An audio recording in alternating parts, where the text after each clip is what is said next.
Hi there, everyone. Thank you for joining us for KREM 2 News at noon. I'm Brandon T. Jones in for Laura today. We do want to start by heading outdoors. That's where meteorologist Thomas Patrick standing by live right now with a look at some of the beautiful weather we have here in store. Thomas, how are you doing, and what can we expect for the rest of the day? And here's the thing, Brandon, that beautiful weather, 360 degrees around me from the Outdoor Weather Center. Absolutely clear blue skies overhead. Very pleasant weather, sun beating on the back of my shoulders here. And it's going to stay sunny all day long. Big difference between today and yesterday for the afternoon especially is the stable high pressure area. That caps off any potential or would-be pop-up showers. So we don't have to worry about any of that scattered rain activity for today. And it stays this way, very comfortable, very warm, very sunny for the next several days ahead of us. So very much enjoyable. Here's your current temperatures as of the noon hour. I always think the Whitworth University thermometer is probably in the sunlight, so it's always running a little bit warmer here at noon compared to the others around it, because you would technically get these readings in the shade. And in the shade, it's in the mid to upper 50s. But in the sunshine, it probably does feel like about 65 degrees. So very much nice weather on the way today. Should be up to about 68 for this afternoon. But I am looking at 60s today, 70s tomorrow, and then 80s on Friday in the middle of this absolutely warm weather pattern. But the weather for the weekend does mix up just a little bit. Thankfully, it won't be that hot for Bloomsday, but I am tracking exactly what that Bloomsday weather is going to be like for this May 4th. I wonder if some people are breaking out the Star Wars costumes for the Bloomsday run this Sunday. So we'll take a look at the forecast part of that all in just a few minutes. Alrighty, Thomas, we are looking forward to more details on that forecast. We are now just 1 week from when travelers will need a real ID to board a domestic flight. Otherwise, you could face some issues getting through security. Christian Valadares is at SeaTac Airport with what you need to know. T-minus 7 days until your old driver's license is not going to cut it for your domestic flights.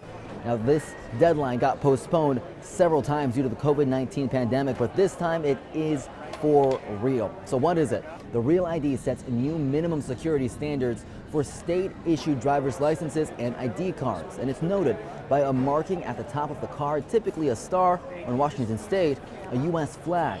Millions across the country will be heading to the DMV to try and get one, so we asked people here at SEA, are they ready? Well, currently right now I do have it right now. How far in advance I had got it? Like a month ago? I have not, since I just moved here. I'm still trying to get some things together. Once I get settled, I'll go get my Real ID. As right now, I'm just using my passport. If you can't get to the DMV, do not panic. You may already have another form of ID that is acceptable. Here are some of the documents you can use at the airport: an enhanced driver's license, any valid U.S. or foreign passport, permanent resident card, U.S. military ID, or a federally recognized tribal issued photo ID. And in the worst case situation, you show up to the airport with your old driver's license, you may still be able to get onto your flight. However, it's going to be a long wait. Travel experts are warning people, show up to the airport at least 3 hours in advance. At SEA, I'm Christian Valadares, King 5 News. Turning to continuing coverage now, a suspect arrested in connection with last Monday's deadly shooting in the West Plains is expected to make his first court appearance this afternoon. The Spokane County Sheriff's Office says 21-year-old William Baldwin was arrested on second-degree murder charges. He's scheduled to be in court at 1:30. 24-year-old Hassani Vita was killed in that shooting. His family is speaking exclusively to KREM 2. Connor McAvoy sat down with them as they turned to the community for love and support. We now know the name of a man who was shot and killed here in the West Plains just behind me, and his family and friends are still processing the loss. He was my little brother. I loved him. Hassani Vita's brother Afande Salih and friend Mohammed Haroun are still shocked after hearing of his passing. There's nothing we can do now but send him prayers. Last Monday, the Spokane County Sheriff's Office responded to a reported shooting near the Amazon Fulfillment Center west of Spokane. The caller reported seeing a man shoot another man and later saw several people running away from the area. Deputies say they then found a man, later identified as Vita, who had been shot on the side of the road and died. It's a loss that's hitting both Salih and Haroun hard. I've known him since I was like 11 years old. We grew up together, It's been a tragic loss since we lost him. Investigators remain tight-lipped about their investigation. They haven't said what may have led to the shooting for those who knew and loved Vita. Not just a best friend, but a brother as well. They just want him to be remembered as a kind-hearted person who only wished the best for everyone he came across. I wish he was my actual brother, but he still was my brother. Connor McAvoy, KREM 2 News. President Trump is urging patience after new government data shows the U.S. economy contracted in the first quarter of the year. The lower number comes as businesses around the world are adjusting to President Trump's new tariff policies. Natalie Brand has the latest from the White House, where the president is meeting with several business leaders this afternoon. It just started, A day after President Trump celebrated the first 100 days of his second term, new government data on the GDP shows the U.S. economy contracted in the first quarter for the first time in 3 years.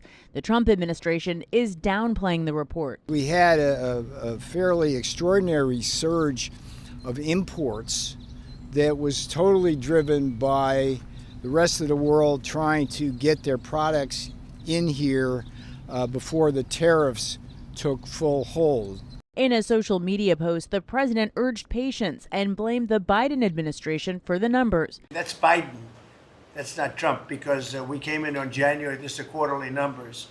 The economic data comes as the president has invited top business leaders, including CEOs from NVIDIA and Johnson & Johnson, to the White House later this afternoon to tout new investments in the U.S. They're building because of the tariffs, and November 5th gave them the tariffs. But many Americans say they're feeling the pinch now. Your food went up, gas went up, our wages went down. Utility bills have went up, groceries have went sky high. While the president has said China wants to make a trade deal, on Wednesday he said there is no update on negotiations. Natalie Brand, CBS News, the White House. Alrighty, say it with me.